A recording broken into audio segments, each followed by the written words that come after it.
Welcome back to Guilty Pleasure. That's right, my negative movie review segment, where I talk nothing but bad movies that I don't really care for. You've seen my Garfield the movie, 2004, Guilty Pleasure review on that one. Well, it's a movie review anyway. I just call it Guilty Pleasure because it's a negative review. This time I shall be doing the sequel, Garfield 2, A Tale of Two Kitties. But is it really a tale? Is it?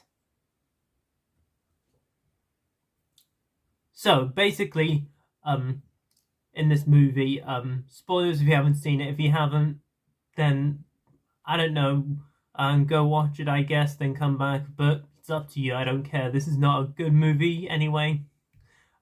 So in this movie, John, Garfield, and Odie are going over to England, the United Kingdom. And while they're doing that, John is trying to propose to Liz, the vet girl that John Arbuckle knows and loves.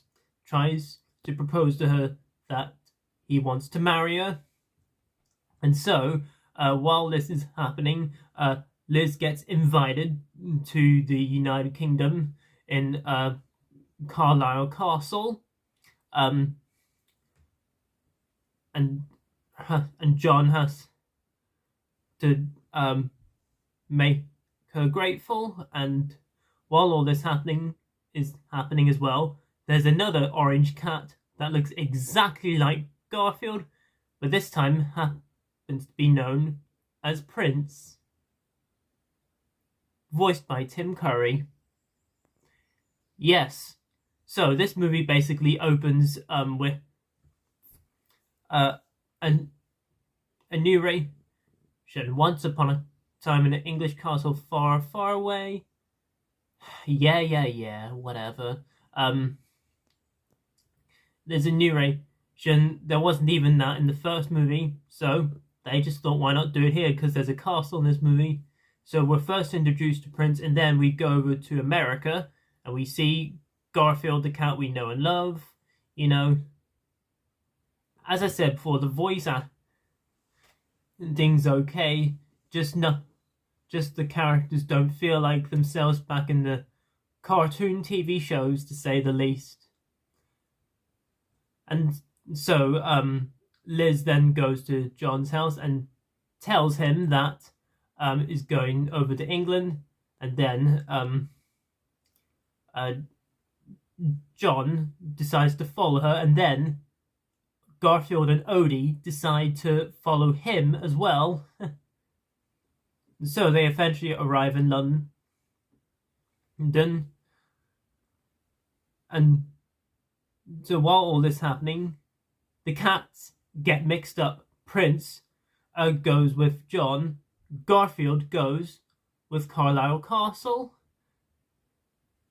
Now you have the English characters in this movie, like you have the protagonist, Darga, who's played by Billy Connolly, I believe that's how you say his name. So Prince is trying to be considered the royale of Carlisle Castle. Dargis gets enraged by that. He does not think an animal should be the royal, thinks that a human like himself should be instead of Prince. So that sort of enrages him. And so you have other characters, and here you have Winston, who is the British Bulldog, because if you know, that's the type of British dog you'd see in Britain, you know. Then you get Smithy, who is the old man who's responsible for Prince as well. And what I forgot to mention as well in my Garfield the movie video is that Garfield's favourite meal is lasagna. and both cats get to try the other meals. You know, Prince tries lasagna. Garfield, which I find quite hilarious when I was a kid, refuses to eat what Prince would eat. So Garfield demands all the English animals to make some lasagna. But yeah, this movie is very awkward in some way. You know, Garfield is going to another part of the world. You know, it's not really what you would see with Garfield if you watched the TV shows back then, yada yada yada. And then of course early in the film, Garfield and Odie decide to walk off into London while all this is happening. Dargus throws Prince in the river and somehow gets stuck in a sewer. Like, how does that translate from a lake to a sewer? And he was only just in a picnic basket, you know? And so then, of course, Smithy thinks it's Prince, but only it's Garfield.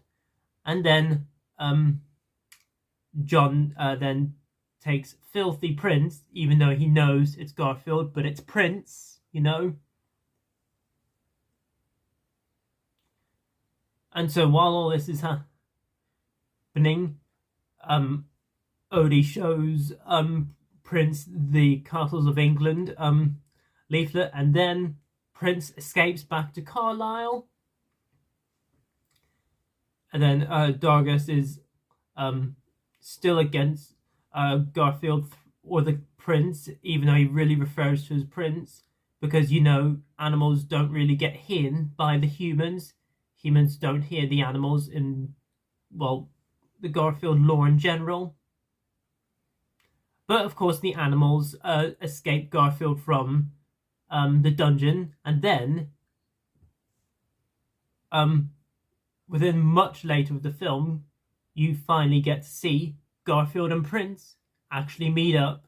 You know, you see some sort of reflection going on, but only it's not a mirror. And then, of course, all the English animals are glad that it's Prince, the real Prince, is back. And then Garfield is staying there because he knows that Liz is there because of her invitation to Carlisle Castle. And so John and Odie have to go to Carlisle Castle because they find a piece of newspaper and starts to realise that both cats, Prince and Garfield, have been missing. And so John eventually saves the day. And yet, both Garfield the movie and Garfield Tale of Two Kitties, in some way, they kind of follow a formula in some way. You know, John punches the end protagonist, you know, Happy Chapman, and then Dargus, they both get arrested in the movies. But you guys get the point if you've seen the movies. Then, of course, you see pictures in the end credits, you know. And then John, at last, proposes to Liz, will you marry me? Blah, blah, blah. And that's the end of the movie. You know, it's all safe now. There's nobody else against the animals but Billy Connolly, who I will admit, though, kind of does in some way look like John Cleese, if only John Cleese would have been the protagonist in this movie. But he's not in the movie, so they had to pick somebody else to play the protagonist. You know, whatever. And so that's the movie end.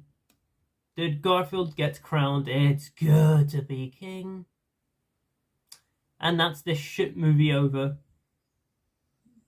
But yeah, like with the first Garfield movie, the CGI is very tedious, especially whenever both of the cats meet up in person. Well, not necessarily in person, because they're cats, really. You know, face to face, whatever. But overall, guys, I don't really know which is worse, this or the first Garfield. I think they're both as bad, you know. Even though when I was a kid, I really didn't care, because I just wanted to see a movie for fun, and I still technically see that in some way. But then again, as an adult, I realized how bad these movies are, and yeah, I'm glad they're not making any more Garfield movies, and yeah, don't have to see them again. And there you go, guys. That was my review on Garfield to A Tale of Two Kitties. Doesn't even feel like a tale, just feels like a unthought about sequel. But there you go. That's my guilty pleasure review. Comment down below, let me know what you guys think of this movie. Did you like it when you were a kid as much as I did? Or do you hate this now? I mean, I certainly don't like the Garfield movies now. But let me know below in the comments. Let's have a great discussion down there. And thank you for continuing to watch Guilty Pleasure with me. I know Guilty Pleasure seems like a cheesy title to call you a negative movie reviews segment, but you know, it is what it is. You know, maybe I'll do a proper Guilty Pleasure review in this segment. You know, it doesn't have to be a negative review. It doesn't have to be a movie that's guilty pleasure. It's just going to be my style, you know. We have our own style, whatever. So comment down below. Let me know your thoughts. Comment, like, subscribe, share this video, and notify that before you leave. Can't speak if you're new. But if you're a returner, well, get back and hope you enjoy my content. And as always, until my next video, I shall see you then, and peace.